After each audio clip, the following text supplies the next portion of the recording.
YCP ఈరోజు రాష్ట్రంలో PPP మోడుకు వ్యతిరేకంగా ర్యాలీలు చేస్తుందంట.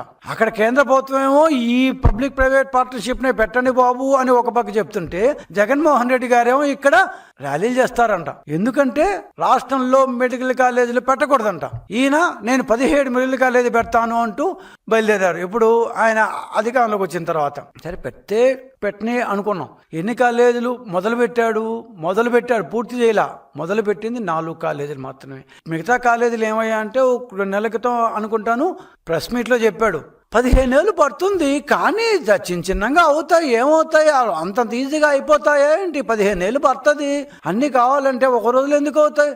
జగన్మోహన్ రెడ్డి గారికి తొందర లేదు. ఎందుకంటే ఆయన ఎప్పుడు అసెంబ్లీకే పోనోడు, ఎప్పుడు సచివాలయంకే పోకుండా ఇంట్లోనే కూర్చొని వాళ్ళని వీళ్ళని రమ్మని మాట్లాడిస్తుంటాడు. సో ఆయనకేం పెద్ద తొందర లేదు. 15 ఏళ్ళు కాతే 25 ఏళ్ళు పడుతుంది. ఆయనకి పోయిన బాధ ఏంటి చెప్పండి? సో కానీ కూటమి ప్రభుత్వం అట్లా కాదు. 1996లో ఇదే విధంగా అప్పటి కాంగ్రెస్ ప్రభుత్వం వీళ్ళ నాన్నగారి నిర్వాహకమే.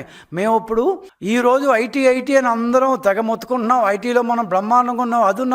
కానీ ఒక్క వ్యక్తి విజన్ లేకపోతే ఈ రోజు ఐటీ ఈ రాష్ట్రానికి వచ్చినదు. ఆ వ్యక్తే చంద్రబాబు నాయుడు. ఆ రోజు 150 ఇంజనీరింగ్ కాలేజీలు ప్రైవేట్ రంగంలో ప్రారంభించాం. 150, 1, 2, 3 కాదు, 150 ఇంజనీరింగ్ కాలేజీలు. మన రాష్ట్రంలోని పిల్లలు, అమ్మాయిలు, అబ్బాయిలు బెంగళూరు ఇంకెక్కడో ఈ డొనేషన్లు కట్టి, ఆ రోజులో ₹1,00,000 డొనేషన్లు కట్టి ప్లస్ మామూలు ఫీజులు ప్లస్ హాస్టళ్ళు ఇంత కష్టపడి కడుతుంటే రాష్ట్రంలో ఇంజనీర్ లేకపోతే రాగల కాలంలో ఇంజనీరింగ్ విద్యకు ఎంత ప్రాధాన్యం లభిస్తుందో అంచనా వేసి 1996లో 150 ఇంజనీరింగ్ కాలేజీలు ప్రైవేట్ రంగంలో స్టార్ట్ చేస్తే ఇప్పుడైతే జగన్మోహన్ రెడ్డి గారికి పెద్దగా ఏమీ లేదు కాబట్టి ఏదో 4 తూతూ మంత్ర మీటింగులు చేస్తున్నారు. ఆ రోజు కాంగ్రెస్ కొద్ది గొప్ప ఉందేమో, బ్రహ్మాండమైన ర్యాలీలు చేశారు, ఎట్ట పెడతారు, దాం దూమంటే ఎగిరారు. కానీ ఆ రోజు ఎగిరిన కాంగ్రెస్ నాయకులు కొడుకులు కూతుర్లు అందరూ అదే ప్రైవేట్ కాలేజీలో చదువుకున్నారు. అదే హైదరాబాద్లో పెట్టిన సిబిఐటీలో చదువుకున్నారు. అదే హైదరాబాద్లో పెట్టిన గోకరాజు గంగరాజు కాలేజీ చదువుకున్నారు. అదే హైదరాబాద్లో పెట్టిన 100 కాలేజీల్లో